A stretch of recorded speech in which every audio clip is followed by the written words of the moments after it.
Welcome to another episode of Listen, Learn, and Love, hosted by Richard Osler. My guest on today's podcast is my new friend, Tim Ringgold. Welcome to the podcast, Tim. Thank you so much for having me, Richard. Tim is calling in from Southern California. We are just getting to know each other for the first time, and I'll give you a little bit of an introduction of what we're going to talk about in this podcast. Tim has a website. We'll link to it in the website called timringgold.com. And I'll read just a few sentences from this website as part of the introduction. Everyone reaches for something when they get stressed. It's not always drugs and alcohol. It's the fridge, the phone, and the remote control too. However, anyone can make music. And through the power of rhythm, I'm paraphrase a little bit, Tim helps heal and bring hope. And so Tim is pretty noted public speaker, and you'll see that if you go to his website. He has a degree in music therapy, and he's using that expertise and the role of music to heal, to bring hope, to reduce anxiety, to help people move forward in their life. And so Tim is not most of my guests are connected to or members of the LDS Church. Tim is in a different Christian church. We started with prayer. We share a lot of common ground, Tim and I. And as you are mostly LDS listeners, I think what Tim is sharing will be helpful to you. And we'll kind of do three segments of this podcast. One, we'll talk about the role of music and Tim's expertise to heal and bring hope and why he's a noted speaker. We'll second talk about his personal story. He has 3 children. He has 2 living children and 1 daughter who is 11 years old today, but she has passed away. And we'll talk about her. And as part of his living children, we'll also talk about his daughter that is bisexual. So Tim is the parent, like many of you are, of an LGBTQ child. And he is dealing with many of the same issues that you are, that are parents, is how to navigate this road as a parent. And being connected to a Christian school and a Christian faith, Tim is navigating how to walk that road and has really good insights. Is that a good introduction, Tim? Anything you want to add or correct? No, that was great, Richard. Appreciate that. And Tim, I lived in Orange County, so when I called Tim's phone number, it's the first 3 digits are 714. I once had a 714 area code, so I'm reminiscing about 20 years ago when my wife and I lived in Orange County, where our first daughter was born in Hoag Hospital. So we love Orange County, and we miss those days living there, if any of you listeners. Let's do this music therapy segment first. And just by way of introduction, and my wife and I were on a family vacation driving with one of our children, and this wild thought came to my mind at age 58 that God could have created the earth without music. The earth would still function. We could have children and families and jobs and careers if he could have made it without music. And then the thought came to my mind, he knew we needed music to sort of get us through really difficult times that exist in earth life. And I'm just so great. I have no musical talent, Tim, but I hear music and I hear songs and I hear gifted performers, and they bless my soul and they give me hope and healing. So tell us about, just take it from here, wherever you want to go with your degree, why you got in this space, what you do in this space, and how you help others. Well, thanks. I wouldn't want to imagine a world without music. That's a good thought experiment. But you know what's really interesting about music is the bone flute that someone has somewhere in some, how do I say this? Let me start again. There is a flute, which is carbon dated to roughly 40,000 years old, made out of the femur of a now extinct bear from Eastern Europe. And a bone flute is relatively advanced technology for that time in order to be able to drill holes at intervals in one side of the bone without shattering it. And just the understanding that by covering some of them as you pass air through it, you could create different pitches and pitch intervals. That's rather advanced for 40,000 years ago in human history. Music has been a part of the human history. There's no recorded history that predates music. In fact, music as we understand it today predates recorded history. And what we understand about it is that it's what we would call a proto-language, which means like a pre-language. Now, we don't have to look anywhere past our own children to understand this, because music is a proto-language developmentally. So children speak, or no, they don't speak, they sing before they speak. And they phonate, they make sound before they understand language. And moms in all cultures sing to their babies. And it really doesn't matter what they sing because the children don't have language yet. But what the children understand is the timbre of their mom's voice. They recognize that from the womb, and they recognize the melody. And this is what's so fascinating, Richard.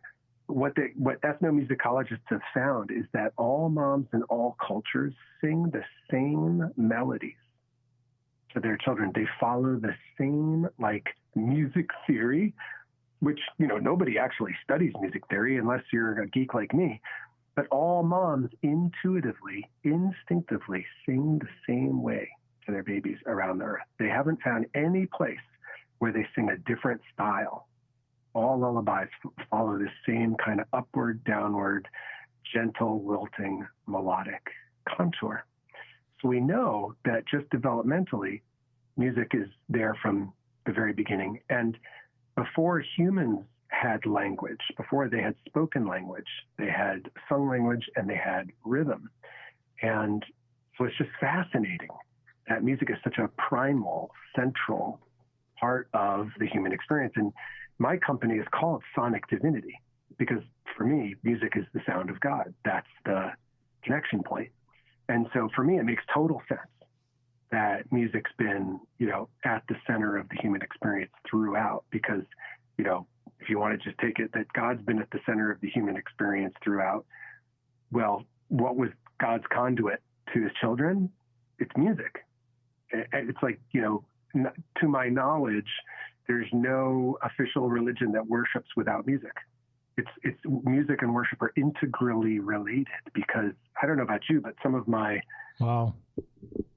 mountaintop moments where I feel most connected to my God is inside of worship music. I'm moved by a sermon, but I am moving to the music. Like when I'm singing and I'm strumming my guitar, or I'm just singing and swaying and moving to the music, when I'm in the music, and as a listener, you know what it's like when you're in the music, like it's like you're in music time. For me, that's God time. And so I just think it's an integral piece of the human experience. And my degree in music therapy has really been about creating language to understand this phenomenon in a non-spiritual way, so that I can apply it in clinical settings as a healthcare provider, which is pretty fascinating because we all know music's good for our mood, and we just touched on how good it is for our spirit. But what research has been really showing us, particularly in the last 20 years since they kind of invented the fMRI, is that the brain on music is fascinatingly unique. There is no stimulus in nature as complex to the brain as music. It requires every subregion of the brain to fire up and work together in concert in order to process the music. It pulls us into the present moment in order to process it in real time. And if we try to engage our body with it, whether that's tapping or snapping or clapping or humming or singing, boy, that is heavy lifting for the human brain. So kind of what my career has morphed into was, I started out as a kid who, I was on stage when I was 4 singing, and I was raised Catholic. And by the time I was 16, I was singing in St. Peter's Square for Pope John Paul II. No way. Seriously? Yeah. Wednesday of Holy Week. Wow. It was the highest moment, as and I was a deeply spiritual kid, and I was raised inside of the Catholic faith because, well, that's what my family was. You kind of, when you're a kid, you just inherit the faith of your family. So but to be the one to get the call to go to Rome to sing, I was with my choir, but I was the soloist that day, and it was my voice I could hear bouncing around the colonnades. And there were 13,000 Catholic pilgrims from all around the world in that square that day, and to be God's instrument on that Wednesday in April of 1989, I'll never forget that. I still have the picture in my office of my choir and His Holiness, because that was just such a privileged moment. But it really wasn't until I hit my lowest point that I really understood the healing power. Because Richard, in 1995, also in April, strange, a lot of things in April in my life, my 5 best friends were murdered. Wow. Yeah. I went to 5 funerals in 4 days. Now try to just wrap your brain around that, listener. Like, I got up, buried a friend, and I'm going to be honest here, got as hammered as possible immediately afterwards, passed out, and then woke up and had to do the whole thing over again the next day, and then the next day, and the next day. So that was just trauma, pain, suffering beyond anything I could have imagined or experienced. And interestingly, I sang a song at all my friends' funerals. Wow. To say goodbye. And in fact, it was a song I'd written for them. And my community embraced me for how healing it was for them. But Richard, it tore me up to sing it. But the night of the last funeral, I went and saw a famous musician play live music in my town. And for the first 2 hours since I got the news, I found peace. No amount of drugs, alcohol, pornography, cable TV, food numbed that pain all week. And I reached for everything. Nothing worked, but the music did. And after the show, I walked up to that famous musician and I said, "Hey man, listen, there's reasons why you're in this town tonight playing the show that you know of, but here's one that you didn't. Like, last Tuesday, my 5 best friends were murdered, and I've been in hell since, and you're the first person to pull me out." And I put my hand right on his chest, and through my arm, I gave him back the energy, the peace he gave me, and I said, "Thank you." And tears, Richard, tears burst out of the guy's eyes. And it was like right in that moment, like I got what my community felt when I played, because now I was receiving and being healed by someone else's music. And it was like the circle was complete right there. And right in that moment, my purpose was revealed. And since that moment in 1995, I've just dedicated my life to helping other people reach for music in their toughest times. And that's what's led me to today. Now my company we provide over 200 hours of music therapy a month to children, adolescents, adults, and the elderly. And I work with healthcare professionals to help them stay sober, those who are in recovery from addiction, because they're in a very uniquely high stress environment. And so they're very at risk for relapse. And I go to conferences and I go to retreats for mental health professionals, medical professionals, teaching them how to use music for pain management, how to reach for music to relieve stress fast. And that kind of catches us up to where I am today. Well, I have a few tears in my eyes. To be honest, it's everything you've said just feels so right to me. I wrote down one sentence you said in particular as you talked about why you decided to get a degree in music therapy, a clinical setting. So you take your skills and expertise into a clinical setting as a healthcare provider. And I love that. I love the academic training you've got, so you can take this skill in sort of a way to help people on a larger scale.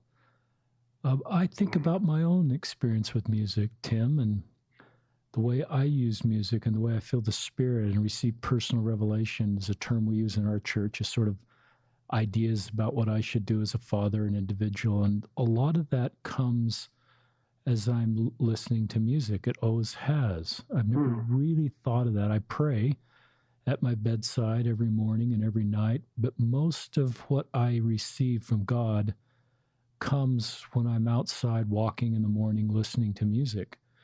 And That's beautiful. and most of my healing, and there's a healing element of music. I've never really thought about that. And I also resonate when you talk about a good sermon does move me at times, but often it's the music that brings tears to my eyes and kind of heals my heart. Talk more about. I was in the LDS church. We have a lay ministry, as you may know, and I was responsible for a congregation of Latter-day Saints that were unmarried in their 20s and good men and women. But boy, that group in particular has got so much stress and anxiety that not because they're trying to turn away from God or sin, they turn to drugs, alcohol, pornography. And the more I sat with them, the more I recognized that wasn't rebellion. It wasn't a desire to do the wrong thing. It was a coping mechanism to deal with stress, anxiety, loneliness, the need for connection. And if you were a guest speaker in my congregation, talking to, the men and women that are really struggling with some of those things, just talk to them. Wow. Well, I just got to say, you just gave me chills because so many people misunderstand addiction. And what you just said, as it is someone reaching for relief. It's somebody who's trying to cope. And what people, so you and I have a nervous system, we have a brain, but in our course of traditional education, elementary, middle, and high school, and maybe some college, we don't learn really much about how they really work as a mechanism other than we have them. And what I want everybody to understand is two main things. One is your nervous system it's like a 3-speed bike. All right. You've got like your first gear, which is like your default, relaxed, chill, ho-hum, everyday gear. And then you've got this second gear, which is your stressed gear, your fight or flight gear, like red flags, like to the battle stations, go, go, go. And then you've got a trauma gear, which is the kind of when you see the animal get caught by the lion and it freezes, right? That freeze gear, like that's the trauma gear. So you've got these 3 gears. You've got a 3-speed machine in your head trying to keep up with this world. And, it's not designed to be stressed all the time. It's designed, remember, our brain and our nervous system are very old. They've evolved very, very slowly, and certainly prior to any modern technology. And so they're not designed to be stressed chronically. They're designed to occasionally outrun a tiger or fight off another tribe. Tens and tens and tens of thousands of years of reinforcement that we're going to be chill most of the time. And then occasionally we got to run or fight. That's it. So that second gear, that stressed gear, all hands on deck, fight, kill, or die mode, that's an old part of our brain. It does not have any understanding of the past. It doesn't have any understanding of the future. And the creative part of our brain, when that part of the nervous system enacts, all our best resources actually shut offline. Our creative side, I would say also our creator's side, like the part where when we feel most connected, that part of the brain is offline when you're stressed. So you make terrible decisions. And anyone who's listening to my voice, you know this in your own experience. Like you send your worst emails, you make your worst comments, you send the worst texts, voicemails. Everything you've ever regretted, you said when you were stressed, because the part of your brain that says that's a really bad idea. Remember what happened when we did that last time? Make no mistake. If you do that again, here's what's going to happen. That all is offline. So the stressed brain is reaching out in a panic mode, and all it's trying to do is self-soothe. It's trying to shut off that response as fast as possible. It does not care what's healthy, what's legal, or what's socially acceptable. It only cares about what works. Now, as an infant, let's go back developmentally. When you're a baby and you're cold or you're tired or you're hungry, what do? You cry. It's a normal response. And what a baby does is it attempts to self-soothe when no one immediately is there to soothe it. So one of the behaviors a baby does is it sucks its thumb. Another one is it rocks. Another one is it will kind of a tactile response where it will hold and pet or caress something soft. And what they're trying to do is regulate their nervous system. They don't know that, but that's what's happening. They're just trying to turn that gear off. And as we grow, we reach out into the world around us for things that will self-soothe us. And we bump into things in our external environment that work. Now, again, the part of the brain, the amygdala, that is responsible for all this doesn't care. Doesn't care if it's legal, doesn't care if you're going to get in trouble, doesn't care if you're going to get expelled, doesn't care if you're going to get fired. It just knows that when I do this one thing, I feel better. And so what you want to understand is that second gear, when you go into that gear, your brain triggers a response called a craving. And a craving is your brain's way of trying to self-soothe. And I heard Dr. Gabor Mate say it this way, and he blew my mind when he said it. A craving is nothing more than your brain's way of trying to love itself. So this is all just happening under the radar. This is your nervous system by design. So, the pleasure train, the party bus, those concepts, those have left the station. We're not talking about that. What we're talking about is the stressed nervous system trying to self-soothe and reaching out into its environment for anything that will do the job. So the word I like to use is kryptonite, because it's like, you could be Superman, Richard, in like 6 areas of your life, but this one thing you're just powerless over. And it just it's like your spine, just like you're in the presence of it and you just got no spine. And intellectually, it's not a good idea, not good for you, gonna get in trouble, gonna feel shame, right? It all. It's like driving, that's what it's like. It's like driving towards a brick wall, but you're riding shotgun and you can't reach over and hit the brake or grab the wheel.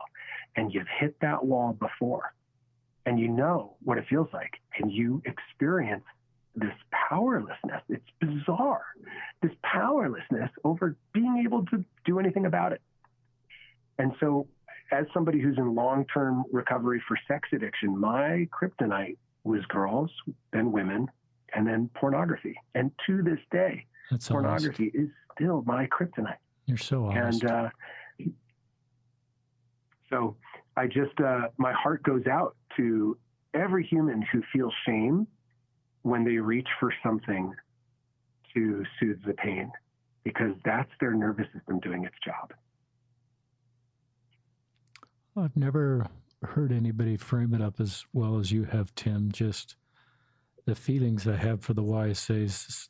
That's the age group that we call internally in our church, young single adults, that we're working to put porn behind them. They recognize this is something that in our church, we teach it's a sin, that we need to sort of free ourselves from this, but they were the best men and women that I've ever met and sat with. And the shame they felt because of this was just so difficult for them. But I love just what you said, because you de-shamed this experience and you helped us understand, I would say from a clinical standpoint, of exactly what's going on here. So my empathy has been pretty high for this age group anyway, but it just went up a few more degrees because I better understand. And your visualization of being, in the shot, I loved what you said with the intellectual side of your brain that recognizes what's going on here they don't want to do. And I love where you said it's like riding shotgun, driving into a brick wall that you've driven in before. That's a beautiful segment. I hope every parent and anybody that's responsible to help others or ourselves overcome addictions understands that, because I think one of the first steps in my clinical understanding is to de-shame and bring more education and Bingo. understanding to the process, because then I develop better tools then to put addiction behind me. Just keep talking. I think you know what one to say next, or I'd love to hear you talk about how music can be part of the solution in this, so I don't, so I do better. Yeah, that's kind of the next step, right? So I love the fact that you're pointing out the shame, because people who experience any kind of addictive behavior, whether it's food or it's alcohol or it's drugs or it's porn or it's shopping, it doesn't really matter what the thing is. The key is whether or not you feel shame afterwards. And only you know that. And no one can tell you you don't feel shame if you feel shame. Like, that's a deeply disempowering, very powerful emotion, shame. And so if you're feeling shame, shame is stressful to the brain. So now here's the vicious circle. You do a behavior, it relieves whatever the stress was in the moment, but now you feel shame. So guess what the brain does? It issues another craving, so it won't feel the shame. And that's the addictive cycle. And that's why people can't break free, because they're caught up in it's like a feedback loop. The behavior is half of the circle. The shame is the other half. That's what swings the behavior right back around again. And it literally doesn't know what else to do. It just, this primitive part of the brain just knows, well, this works, this works, this works, and it just keeps thinking about it. And, the Latin word for enslavement is addictio. And so what would happen is you would lose your freedom if you couldn't pay your bill. Like if you owed somebody money, you would become their servant. You'd become addicted to them. You became their servant. And so you were no longer free. And boy, is that the right word when it comes to the nervous system. You are in this circle that you are not free to, you just feel like you are chained to the behavior and to the feelings, and that there's no escape. And so my heart goes out to everybody who feels it. And you don't need to shame someone else over their behavior. Trust me, they're feeling enough on their own. You can't punish the pain out of somebody. That's one of the biggest mistakes our culture makes. And that's a quote from a dear friend of mine who's an addiction specialist named Joe Polish. You cannot punish the pain out of somebody. So where does music fit in all this? Well, the fascinating thing about music is that, remember I was telling you about the 3 gears. So we're meant to run in this normal, what we'll call it default mode. When we're in our stressed state, music, if we listen to music we enjoy or we engage in music making, it turns the gear. It shifts the gear back. It turns off the stress response. So it's a very useful tool to be able to regulate the nervous system. And again, the reason I keep talking about that is it's a completely different way to think, A, about addiction, and B, about music. Because when people realize, oh, I have a nervous system regulation issue. Well, where's the shame in that? Like, there's no shame there. That's like they barely understand what they just said. And now if I say, well, here's a tool that can regulate the nervous system, that also it creates a pleasure response in the brain at the same time. So your brain will actually start to entrain to music, meaning like sync up with the idea of reaching for music. Oh, well, that just created music as a completely new shape for me. And for me, I want people to understand music is a self-care tool. It's an emotional regulation. It's a nervous system regulation tool. And, to be honest, everybody's prescribed themselves music before, Richard. If you've ever made a playlist or you've made a blank CD, or back in the day when I was coming up, you made a blank tape, you already prescribed yourself music. And, many of us will make mixtapes to help us in our activities of our daily living. Whether it's exercise or studying or cleaning or working or road trip or commuting, we'll have playlists that help us do those activities better. They really optimize the brain for that very thing. And what I want to tell people is that you can have a power playlist. This is one of the key ways to reach for music that I talk about in my book called Sonic Recovery, is that have a power playlist, which is, it's only 3 songs. You can have more, but you only need 3 for this to work, where you put 3 songs that inspire you, fire you up, uplift you. And what you do is you put those 3 songs on a playlist when you're feeling good, and you just have them on your phone. And when stress strikes, you reach for your playlist and you put it on and you get up and you go for a walk. Like you mentioned, walking in nature to music, and you walk to the beat and you just hum along or sing along, either in your head or out loud with the music. And you just kind of engage your body in the rhythmic, making a rhythmic connection to the music. And by the time you come back on that walk, Richard, your nervous system will have reset and you will have turned off that stress response. Why that's so important is that the sooner you can turn off your stress response, the less often you're going to have to deal with cravings. And what everybody needs to know about cravings is you're not designed to withstand them. You're designed to do them. That's the design of a craving. Your brain triggers them for a reason, so you do the behavior. So this idea that you're supposed to be able to resist cravings is, I don't know who said it or thought it, but it has no basis in the clinic. Your brain triggers it, so you'll do it. So the real game is, how do I avoid those cravings in the first place? And the moment I start to feel my heart rate pick up, or my breathing pick up, or my thinking starts to increase in speed, I need to reach for music, and I need to reach for my power playlist. And that's one of the easiest things, because whether or not you consider yourself musical, we all have access to music now 24/7, 365 on our smartphones. That's the best place to start. Wow. I wish I'd listened to you 5 years ago, before I sat with hundreds of young men and young women working to manage their cravings. I loved how you actually de-shamed cravings, Tim, and sort of said that's part of the normal human body. Because I think de-shaming cravings, I call them triggers, or just a little chemical spill where you just feel the beginning of a cycle starting. And I've always felt there's still agency at that point.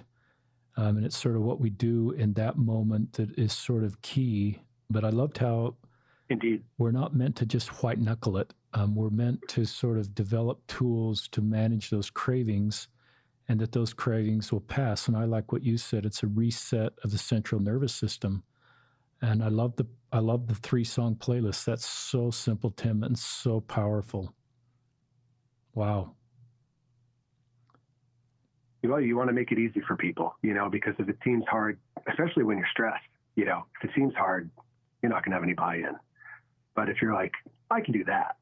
Like if I'm annoyed and you present me with an option and my brain goes, well, I could do that. Now I know I got a shot. So I think that the power playlist is one of the best places, it's like a first line of defense. How long does 3 songs take? 2 swipes. Well, the average, you pick typical songs are usually 3 or 4 minutes long. So this is 10 minutes-ish. It's really only a 10 to 12 minute experience. And I hear it all the time because I'm at conferences and I'm at retreats for talking about, how to use music to manage stress. And I bring up the power playlist, and people will be like, I've had, I don't even need to be given a certain song. Like, I have such a powerful connection to the certain song. I don't even need to get all the way through that song before I'm reset. And I'm like, I get it. I hear you. This is like, super powerful stuff. And, music is always thought of as entertainment. And then, we also think about it maybe as education in our culture. So I don't think we truly appreciate in our culture just how powerful music is as a tool. And that's really where I feel like on a mission, because I know that after I speak, people think about and use music differently than before I speak. And so for me, my mission is to speak as often as possible to empower people to really be able to lean on it and trust it and recognize, oh, this is like validated, evidence-based, research-based. And now they can feel confident in reaching for music again. And Richard, for me, I'm in my mid 40s now. I got school age kids. A lot of my, what would I call them, peers, my age group, we got busy. We got busy with careers. We got busy with kids. We got busy with our aging parents. And before you know it, we're listening to podcasts and audiobooks and talk radio. And, where was the music? The golden age of when we're like 14 to 24, and we are leaning on music 6 times a day. And then we become adults and we just kind of work, and we just forget the healing and transformative power that music was for us when we were that age. And could be, again, sometimes it's just kind of like a little bit of a retraining. Yeah, my mind's just going, this is really good stuff. For fun, I'm going to read an Instagram post that I sent today on my personal Instagram page. It starts with working to solve porn, ? It's usually not rebellion, but a coping mechanism to deal with stress, anxiety, loneliness, or escape the realities of your situation. Yeah, it's a sin, but don't go down the shame road of self-loathing and thinking you're unworthy of God's love. Satan doesn't win if you sin. He wins if he can get you to believe the lie that you're unworthy of God's love. Nothing you can do can take you outside of God's love. You don't need to be perfect today. Make steady progress. Learn from your slip-ups. God loves you. And it's not quite, I don't have any music in there, but I think we're both beating to a lot of the same drummer of trying to de-shame and bring hope. And I love... Totally.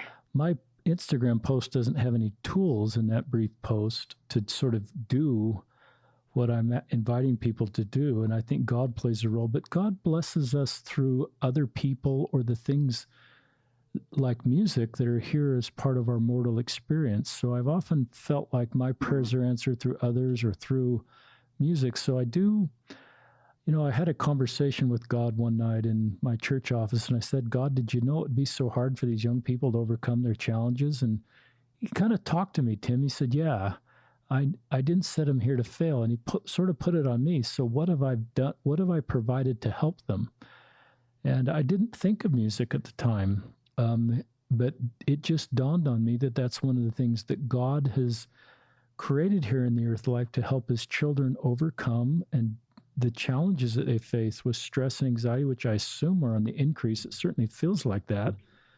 And so the role of music in our lives to help move forward in a helpful way is just part of God's plan. Are you okay with that? I couldn't agree more. Yeah.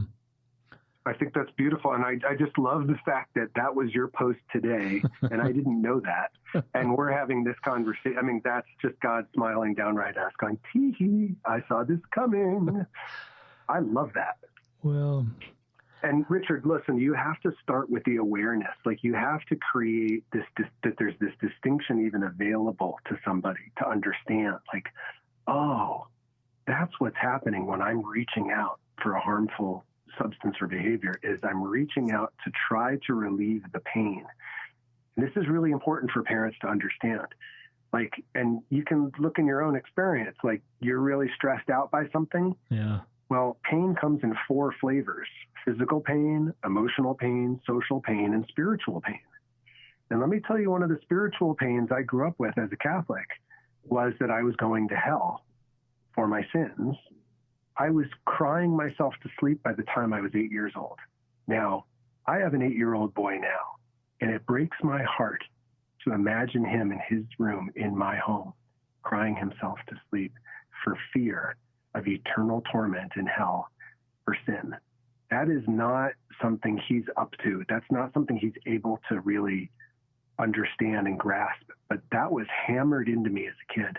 And that was spiritual pain. I was terrified, crying, apologizing at night. God, I'm so sorry. I forgot to say the Our Father last night. I'm so sorry. Please forgive me.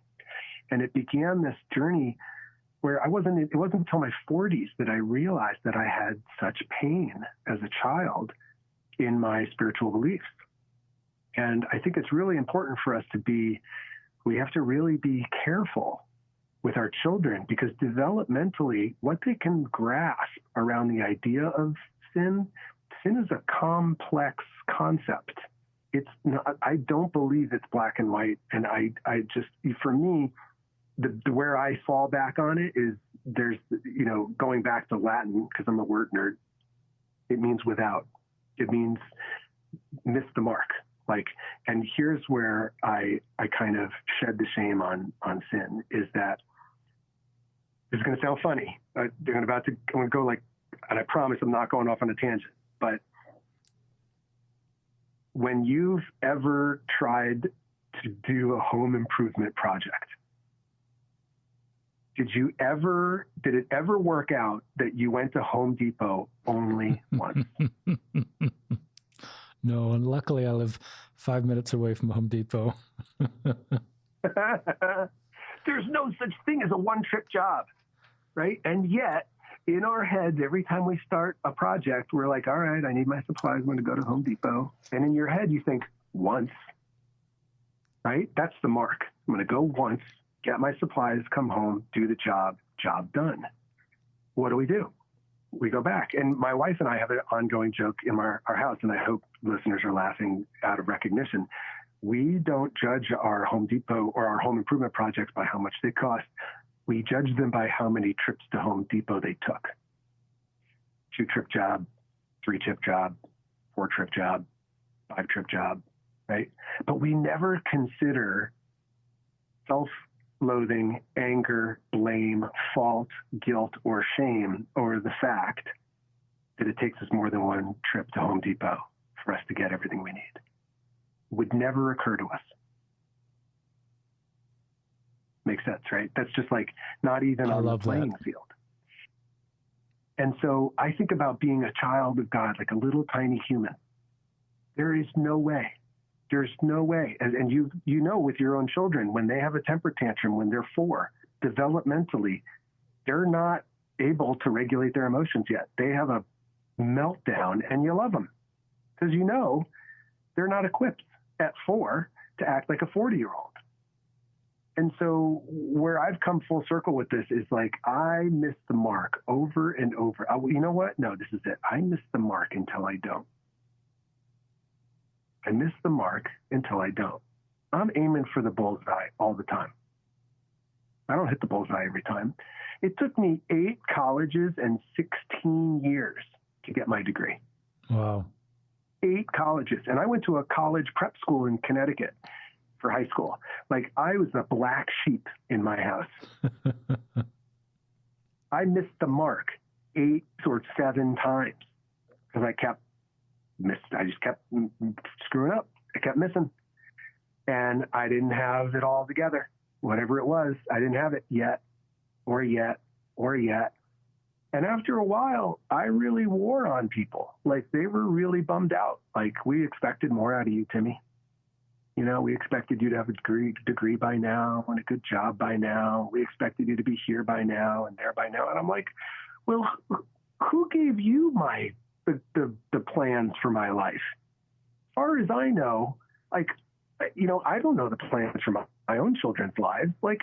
So in terms of having expectations over anyone else's behavior or mine, all I can do, Richard, is aim for the bullseye and fire.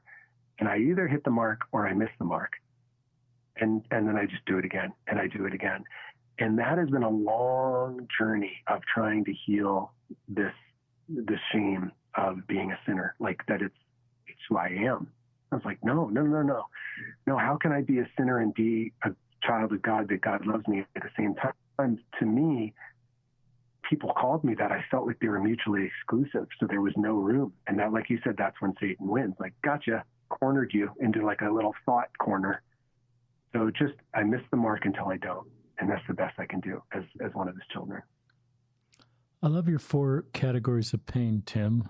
And I love your journey with your own faith and the shame. And no God I believe in would want any 8-year-old boy to go to bed and feel that way. And I recognize that a lot of faiths create a feeling of not good enough, not worthy enough, shame. And I love the way you, even with your honesty about your own academic journey, that is unique. I love the way you just own that, and there's no shame around that you just own that beautiful path that you've taken to get you where you are, and then can use that as a way to de-shame other people that have just paths that may not be just lockstep with others' expectations. So I love that. I love I love your vulnerability with your own story as part of your ministry. People have heard my quote. It's a Brene Brown quote that you may be aware of. Shame says, I am bad versus I did something bad. And so I love, that all of us are beloved children of God, and that we're worthy of their love, and nothing we can do can take them outside. Nothing we can do to cause God to stop loving us. And I just love what you're teaching here. I want to get to these we could do the whole podcast on this segment. I'd love to close this segment with either one of two things. Either just talk directly to someone who feels their addiction is so hopeless, what you said doesn't apply. Hopefully nobody feels that way. Or just any other thoughts you'd like to share before we go to another segment. Yeah, one, you're not alone. Trust me, because I remember when I read my first step in a 12-step meeting, and in your first step, you write about your life story, particularly the areas of your life where you were like powerless and your life was unmanageable. So it's kind of a train wreck. You're kind of writing about like the worst of your journey.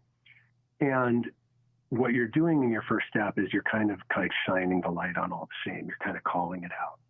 And I remember reading my first step at a meeting, and I never looked up, not once, because it was, again, the shame thing. I was so embarrassed about all the things I was about to say out loud that I had allowed myself to think or do or feel.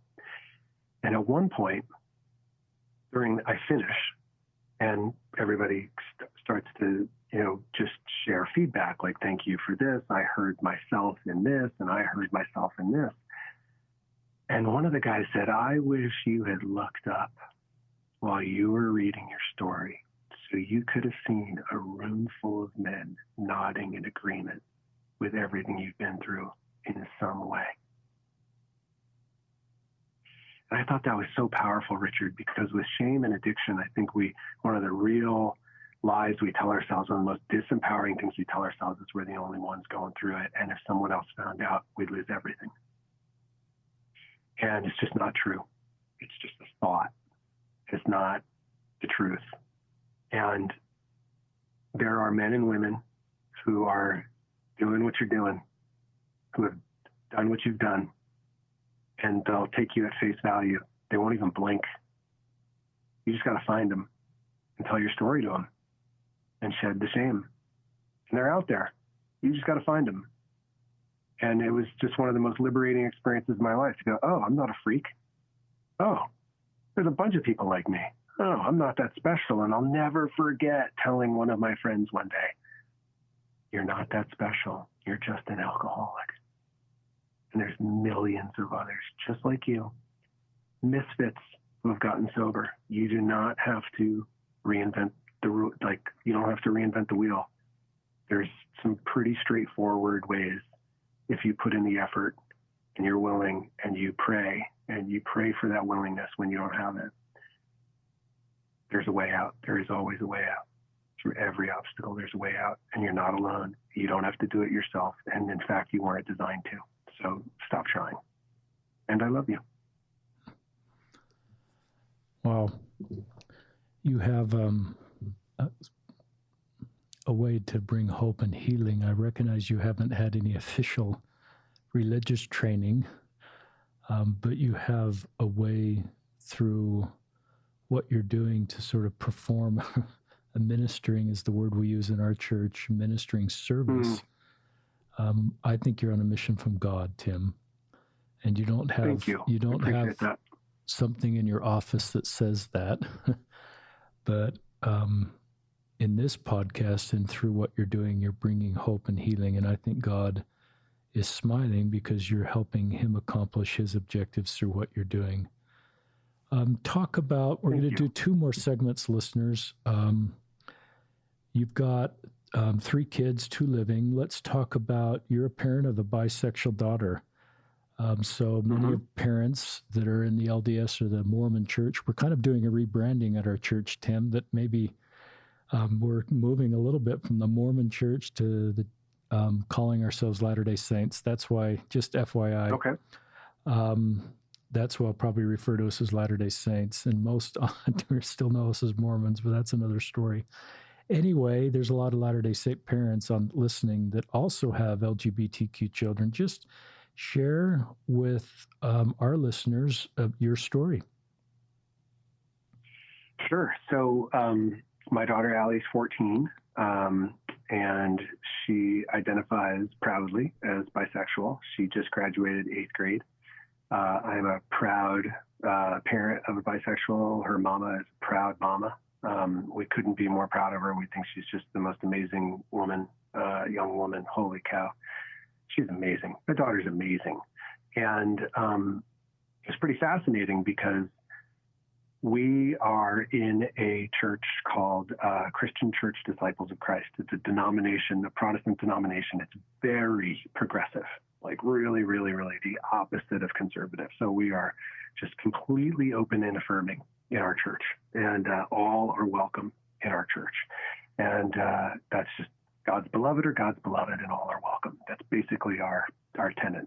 And to become a member, it's basically like, are you striving to follow the teachings of Jesus and be God's hands and feet on the planet and love as Jesus loved? Yeah. All right. Welcome. So that's the church we go to. But the church, the school that my kids are in is a Lutheran school, because Lutherans, they've got education like nailed. They're just really good at delivering a good education. In the public school near us, the cracks, Allie was falling through the cracks and getting bullied and having problems. And so we switched schools, and we knew we were switching faiths, like, if you will, right? So we knew that she, by day at school, was going to be immersed inside of the Lutheran Missouri Synod, which is kind of the conservative Lutheran doctrine. I had to sign a covenant of understanding as a parent that these are the things we believe, these are the things we teach. And we had to have some, tender conversations about the role of science and research and, 21st century technology and understanding based on science, and crashed against their belief that their belief in the Bible being a factual, infallible, basically historically accurate document. So that was pretty fascinating, right? And, but here's where it got good was Lutherans are not open and affirming. They are not pro same-sex marriage. They are, I don't really know how to articulate accurately what their position is, so I won't. But let's just say that when Allie started to notice that she was bisexual, she talked about it because, well, in our church, we talk about sexuality and like it's, your hair color. Like, you didn't pick your hair color. You didn't pick your sexuality. And not everybody believes that. Some people believe you actually pick your sexuality. And I just would love the person who's listening to my voice to just go back in time and remember the decision they made, where they were, what information they had, where they decided what team they were on. Because as far as research goes, the research shows sexuality exists on a continuum, and that it's not a light switch at all. It's a dimmer switch. And so I don't remember when I suddenly started finding, girls attractive, but I do remember that when I was in 7th grade, girls were attractive. When I was in 6th grade, baseball was attractive. Like, I was into sports, and then suddenly girls. Can't explain it, right? So Allie had the same experience, but for her, it was both. And so she talked about it at school like it was nothing, but she was a transfer into the school in 5th grade, and these other kids had grown up inside of this binary, good, bad, right, wrong kind of white-black thinking. And kids started bullying her and quoting the Bible as they saw fit, to say that she was going to hell. And now I have an 11-year-old who is being told she's going to hell by kids in school. And so it was pretty fascinating that, you know, we have one church where on Sunday you can go and feel totally accepted. And then you go to another Christian church, both Protestants, and on Monday morning you can walk into that school and now you're being bullied for being the same person. And so it started to create a challenge for us because obviously we're not going to tolerate anybody bullying her over her sexuality, and we had to get involved. And I will say, to their credit, the administration got involved very quickly and stopped people from doing that. But what it did is it kind of pointed out that different faiths have their own culture. And what I mean by that is they have their own set of beliefs that they hold as truth. They don't look at them as beliefs. They know for them, that's the way it is. And they are like, it's like a lie detector test. They'd pass a lie detector test that this is the truth. Well, the funny thing is that you ask anyone within their own religion, if their religion is their religion, they're going to pass that same lie detector test. They believe that as truth. That's the culture of faith. So when you step outside of it as an observer, you can see it happening, but it's really hard when you're in the middle of it. But because I was raised in one religion, Catholics, which Catholics are Christians, just in case anyone's confused, because a lot of times people, they're like, yeah, but they're not Christian. No, they still believe Christ is the Savior. So they have a different culture than Protestants. And even within the Protestants, there are vastly different cultures of faith and belief in there. I think one of maybe it's Methodists right now are going through a schism. Yeah. I think that's the Methodists, right? Yeah. So that crisis of culture, like they just cannot reconcile their differences. So they're going to split in two. And so we would have, Richard, just the most amazing dinner conversations where my son, who's now 8, my daughter, who's now 14, let's go back, let's say 2 years. So she's 12, he's 6. And we're sitting at the dinner table on a nightly basis talking about the importance of respecting other people's faith and boundaries and the importance of our own faith and being able to decide for us what we believe and seeing the difference between the two. Because we'd have to, like, at the dinner table, compare and contrast, like, on a regular basis, because she's in catechism class and she's saying, well, the Lutherans believe this. And we're like, well, that's what the Lutherans believe. And this is what the Catholics believe. And this is what we believe in our church. And it's important to honor that everybody, you know, really believes that for themselves. And you give them that space. But Allie, ultimately, you're going to become a certain age and you're either going to stay in the church you grew up in or you're just going to walk out the door. And that's what happens to a lot of people. They just walk out the door. They're just like, you know what? No. And I can't take this anymore. And that's what I did as a Catholic. I was, you know, super, super, super there. And then finally, I just couldn't reconcile any longer and just walked away. I said, but at some point, Allie, in your heart, you're going to have a relationship, a personal relationship with God. And no one can tell you that exists if you don't believe it. And no one can tell you it doesn't exist if you do. That's yours. And you get to find a community where you feel safe and you feel connected to God. And that's what church for me is all about. It's being in a community where you feel safe and connected. You can be connected through each other. You can be connected directly. But most importantly, if you don't feel safe for who you are, then there's no point in trying to find God there, because there's somewhere else out there where you'll feel safe and you'll find that connection. And so just being able to have conversations like that at the dinner table has been wonderful and challenging for, like, you know, when do you fight? When do you just let stuff blow over?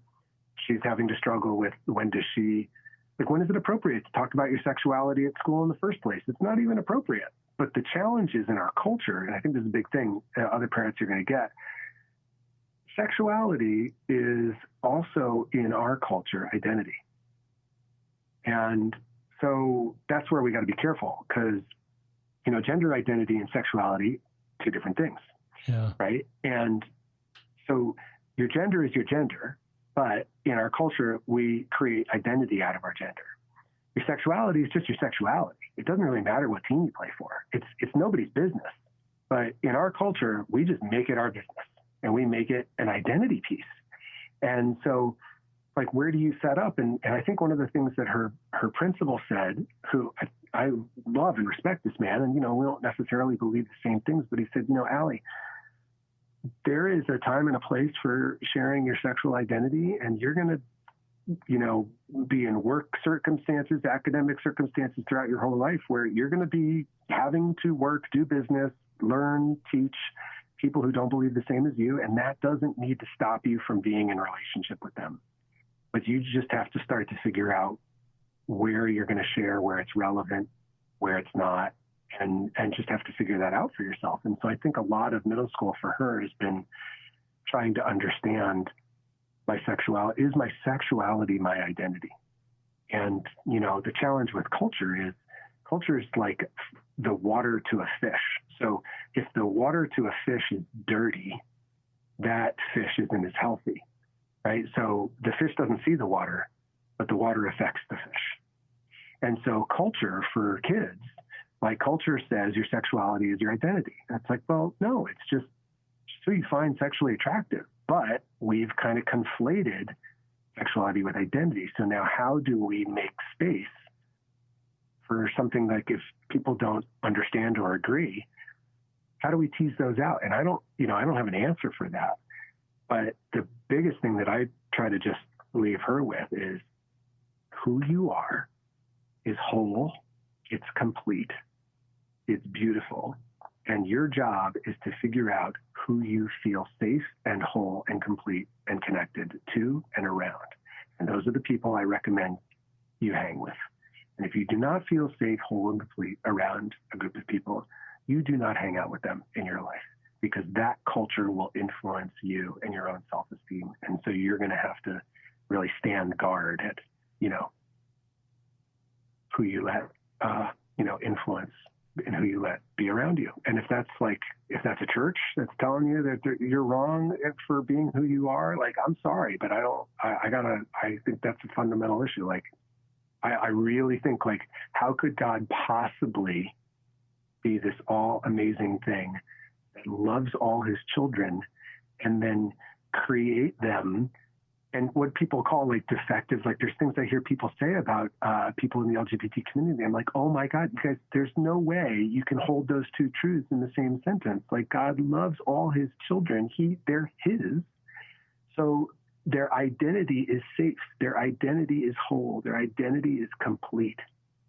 We are not going to even talk about that. And it breaks my heart, when kids feel like there's something wrong with who they are. I love that. I love that this 14-year-old girl, your daughter, is having these kind of conversations with her parents and her family.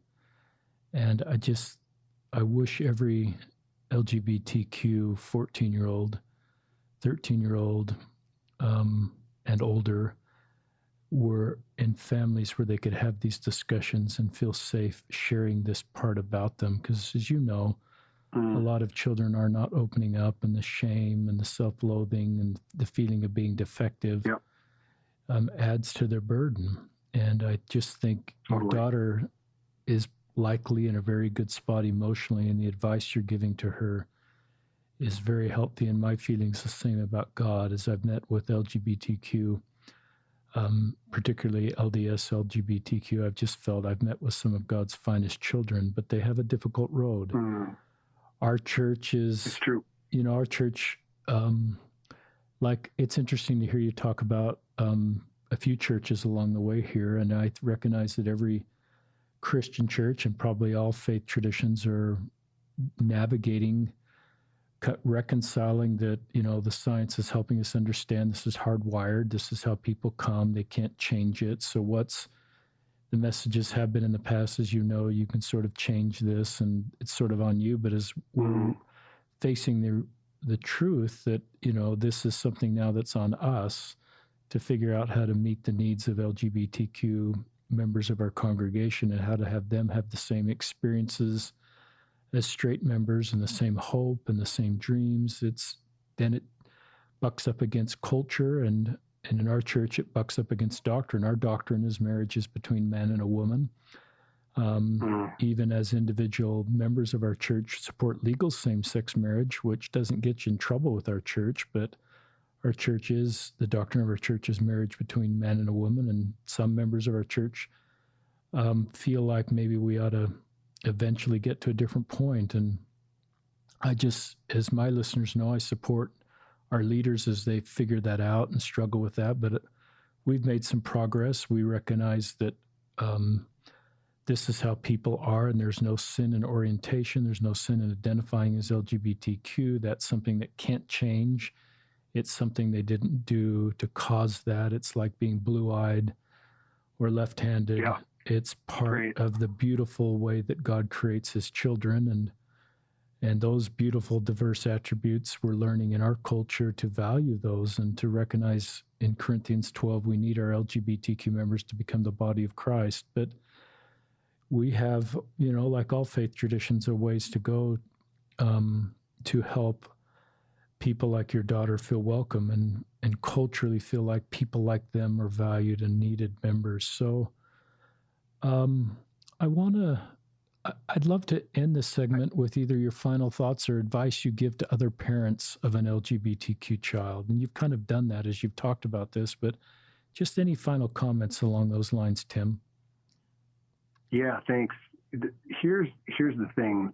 When your kid feels safe, they connect.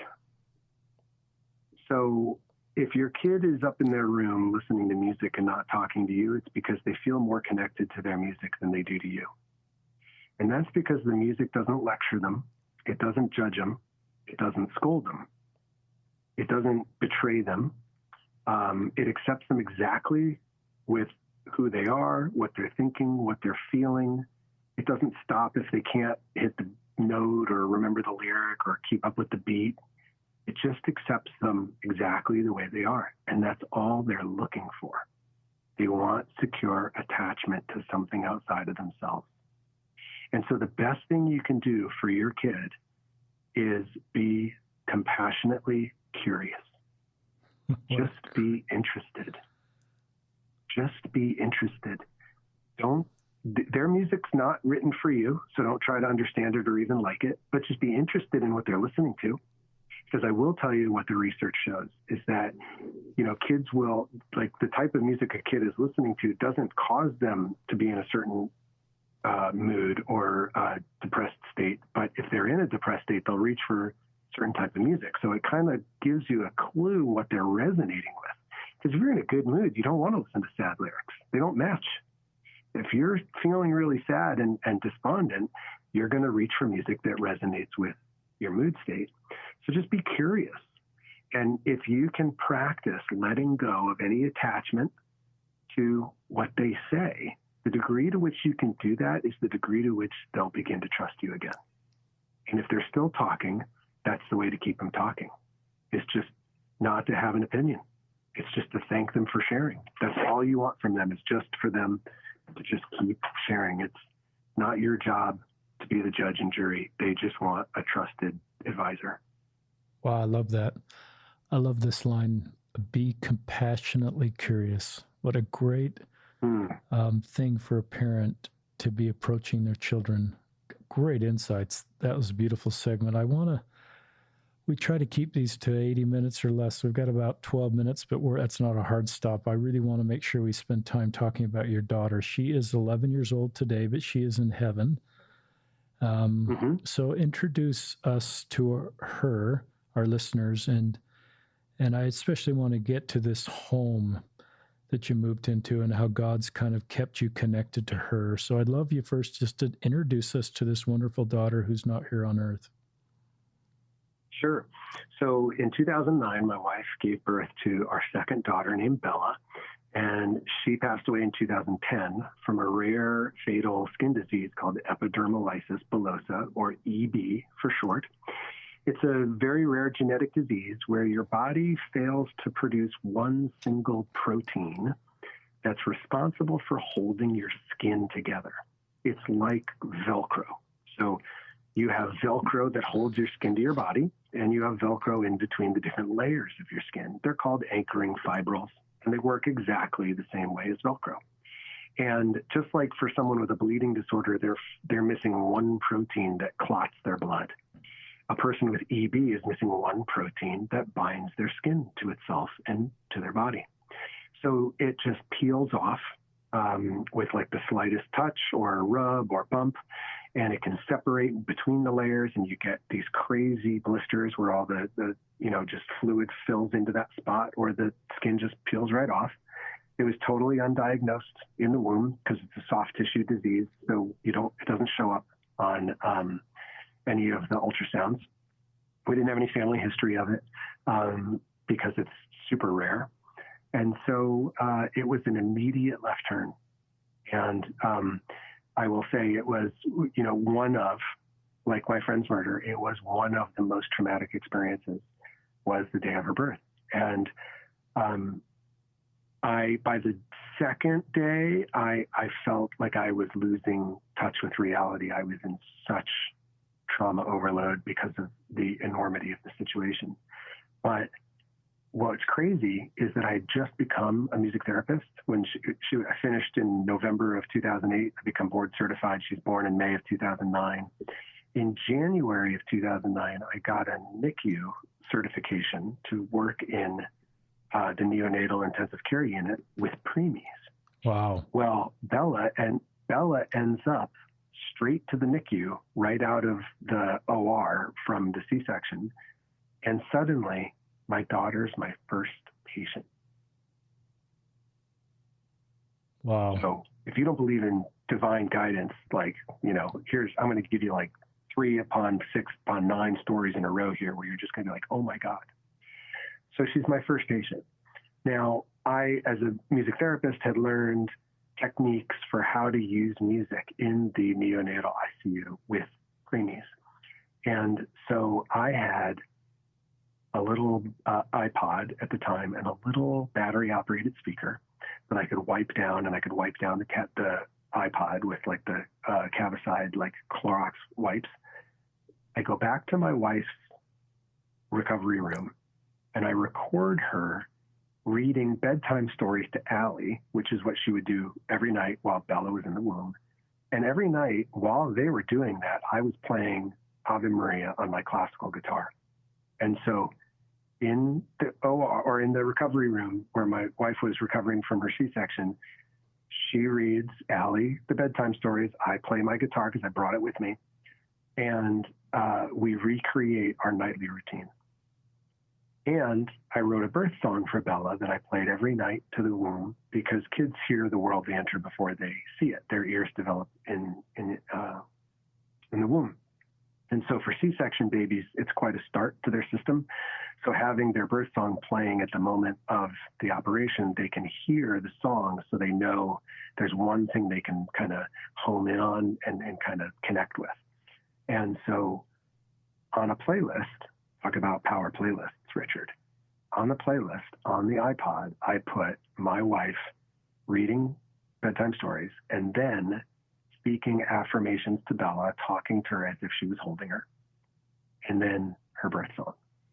And I went back to the ICU with the iPod and the speaker, and I put them in her isolette because she was in a plastic box because she had a skin disease, so you couldn't touch her. Wow. But the music could. So I had the music right behind her head, and while I wasn't there, she could listen to her mom's voice, and she could listen to her daddy's guitar. And so she knew she wasn't alone, even though she was in a different building. And by day 3, I was like, this is just cosmic. There's no way that it's a coincidence that you're my first patient. We had to figure this all out. And it's like, I came up with this like grandiose idea that we were all up in heaven. And we decided we were going to play this game as a family. We'd be Mom, Ange and me would be mom and dad. She'd be the kid, and Allie would be the big sister. And then we all waved the Men in Black pen, and we forgot.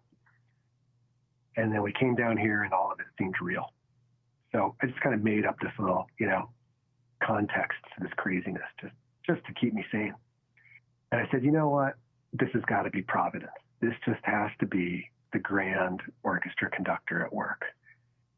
There's no way. So I said, I'm all in on Providence, Bella. I've decided that everything that's happening right now is ordained by God.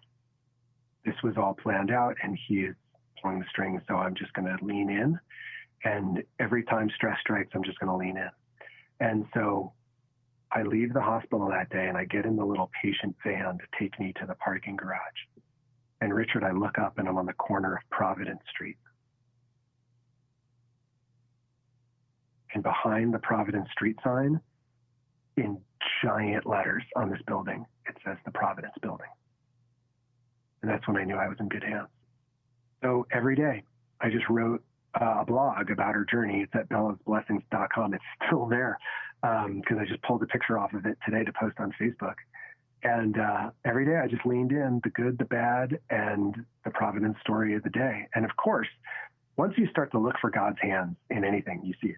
All you have to do is look. It's there. It's your job to look. And sometimes it's not readily available. And sometimes you just have to take it on faith that from this tiny little elevation as a human, you actually can't quite see the whole picture. And that's what faith's all about. Faith starts at the point where you can't see anymore for yourself. And so I just had the most extraordinary faith journey every day of her 17-month life. And leaned in, and every morning prayed to God, said, hold my fear, and he'd hold it for me. And I'd go be with her, and she was in the ICU for the last 99 days of her life, and I was in there every day with her. Wow. And the moment her heart stopped, her song came on the iPod right in the middle of the playlist. And so I got to actually sing her back to heaven, just like I got to sing her here when she was born. And the first, the operation, like I planned that, but God planned the reprise. And so I just knew the whole journey. It was just, God was there through the whole journey. And so here's what happened. It's her birthday, right? So my favorite tree in Southern California is the jacaranda. It's this crazy purple tree that explodes with purple flowers for like 1 month out of the year. And then it has kind of like lame, light green flower tree for the rest of the year. We buy this house in April of 2014. And I'm like, there's this hill in the backyard. I was like, as soon as we move in, I'm planting a jacaranda tree. We closed a month later, and we closed on her birthday today. We got the keys on her birthday. So with her urn, which was like violet purple. With her urn.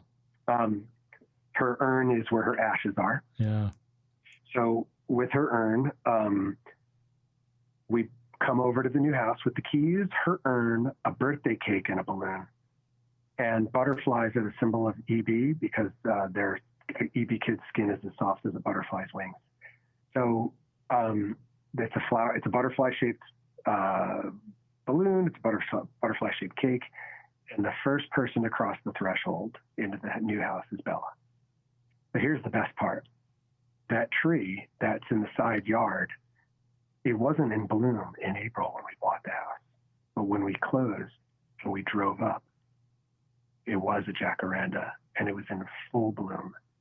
And all these light violet purple flowers were falling from the tree. And that was Bella's color. It was the color of her urn. It was the color of the balloon we got her. And I still have pictures to this day of Allie sitting under that tree, tossing these flowers in the air as they're falling from the tree. So every morning as a habit and a practice, I go out and I hug that tree barefoot as just a grounding technique. And I shared that story today on Facebook, and someone wrote back and said, Tim, I've never heard of jacaranda trees. So I looked them up. It turns out they're the symbol of rebirth, and their flowers attract butterflies. Wow. So while you've been hugging that tree every morning, you've really been hugging your daughter. Wow. And that was just the greatest. It's her birthday, and I got the gift. So The moral of the story is, if you look for God's hand, most of the time you're going to find it. And the times you don't, you just got to remember you might not just be able to see it from your elevation, but he's there and he's got you. Wow. So touched by so many things you said in that. I wrote down this line. I got to sing her back to heaven. I've never thought of that. I've never heard that phrase in relation to a dear loved one, in this case, your daughter Bella, going back to heaven, and your role being in the ICU all those days. And as I mentioned to Tim before the podcast, I flew into LA yesterday and drove with one of our sons back to Salt Lake in a car. And as I was looking out the window flying into LAX on this May day, I noticed these purple trees, this light violet purple, and I'm sure they were jacaranda trees, and I'd never have noticed them before. That's it. And they were beautiful. That's it was it. a violet, very pale, yeah, they're exploding right now. Everywhere. It's beautiful. And and so to have your home have one of those trees in blossom, with the flowers falling on the day you closed in that home, bringing Bella home in that urn. God is good, and God loves all of his children. One of the things I've learned is, the God I believe in wants to bless all of his children. Whatever faith tradition they're in, he loves them, and he wants them to feel love and support. And and so I love the same God that we both believe in walks with us. And I don't know if you can repeat this line, but you just said something that I didn't write down. And now I'm putting you on the spot. But you said if you don't see him, you said something that gave me hope that he's there. Do you remember what you said? Yeah, you just got to trust that you just can't see his hand from your elevation. Yeah, you can't see his hand. As a human being, you're just a tiny little ant on a rock spinning through cold, dark space. What do you know? So no offense, people, but here, okay. So one last story. Sorry, listeners. I'm in Minneapolis. That's where she was getting treated. And every morning I would go to the same park bench and I would read the blog comments from the night before's post. And then I would pray. And then I would walk into the ICU. And this one morning, Richard, I'm praying and God says to me, I'm taking her home. And I say, what? No. You didn't just bring me all the way to Minneapolis through everything. I didn't just write a book on Providence for me to come home empty-handed. And he said, look down. So I looked down, and in the grooves of the sidewalk, there's a bunch of ants. They're using the little groove as their little highway. He's like, can you see the ants? I go, yep. He goes, look up. I look up, and from my vantage point, I can see the Minneapolis skyline. He says, can you see what they see? And I said, no. He goes, but you're in the same reality, right? Yeah, what do you mean? Well, if you stepped on them, you'd change their reality pretty quick, wouldn't you? Yeah. Can they see what you see? No. He said, my son, sometimes you can't see what I can see. It's not your job. You got to trust me. That was it. That was the humble pie. Wow. That I needed. That was the humble pie I needed. That sometimes, because, come on, Richard, COVID-19, we're all kind of scratching our head. Okay, God, what's your plan? But there's an arrogance, a fundamental arrogance as humans, which is that because we can think rationally, we could understand the mind of God, which is a fool's errand, because it's just levels of awareness. We're at a level of awareness as a human being, walking around on a planet, spinning through cold black space. We're at a level of awareness. That's all. And we can see some things from our elevation. And I'm willing to, that there's plenty we can't, that only will be revealed later. And then we'll be like, oh, that's what you were doing. Oh, well played, sir. See, I didn't see that at all. Man, that was good. And that's the game that I play, and that gives me hope. And that's what keeps me up. That's what gets me up in the morning. What kind of inspires me to be my best self during the day, and that's what allows me to calm my brain enough to fall asleep at night. I love your word. I love that segment, Tim. I love your use of the word elevation, and that and the principle that teaches that God is there and he has a plan, But sometimes at our elevation, we can't see that. I love the visual imagery of that the plan's still there and he's still there, but from our perspective or vantage point or elevation. In our faith, we have this belief in a premortal life, a pre-existence, so we lived as spirits with God. We actually believe in a heavenly father and a heavenly mother in our church. We actually believe we have heavenly parents. And we believe in that realm as spirits that we chose to come to earth alive to have a mortal experience in a physical body, and the lessons that would teach us as part of our progression. So we kind of look at mortality as act 2 of a 3-act play, so to speak. But because of that belief, which I think a lot of Christians probably generally believe they lived before, or they just didn't start strictly with birth. They came from somewhere, at least their spirit did. And that sort of gives us a perspective there that's very similar to what you're saying, is often in the moment, you can't see that 3-act play, or you don't have the perspective to understand what a loving God is doing with COVID or with the daughter Bella. Why would he take a beautiful daughter like Bella home? You know, your podcast and your ministry helps other parents that have lost a child, especially when the very best medical help is available and you did everything you could and this perfect little girl is gone. Why would a loving God do that? And I love your faith that you recognize that in some way this is, there's a purpose in this. And maybe part of the purpose is your ability now to heal and give hope to other parents that go through very difficult things. But I don't know that's God's will, so I don't want to project that, but it's possible you know that and will learn that. So we could go on forever, but I want you to close with any final thoughts. And I also think you're going to invite our listeners about a free gift that's available on your website. So why don't you go wherever you want to go now, Tim? Okay. Well, I appreciate that because, I can smell dinner in the other room. So I'm sure I'm being called. So I want to just give everybody a free gift. As a music therapist, I've been working with patients and clients now since 2008. I've worked with thousands of patients and clients, teens, adults, kids, elderly. And there's one particular technique that I've been using over the years to help people kind of take a break from the present moment if the present moment is where the stress is. And, let's be honest, when we get stressed, I don't know if you remember the old TV commercial, Calgon, take me away. Sometimes we just want to escape, and that's what we're numbing out. We're just trying to escape. And I think you even mentioned that when you were first describing, the kids who you've ministered to, is that's what they're trying to do, is escape a stressful moment or a painful present. So this tool, it's called the Relaxation Vacation. And what you're going to do is on my website, which is just timringgold.com. It's like the 2 words ring gold with 2 G's, timringgold.com. You're going to go there and you'll see my bald head and it says, reach for music.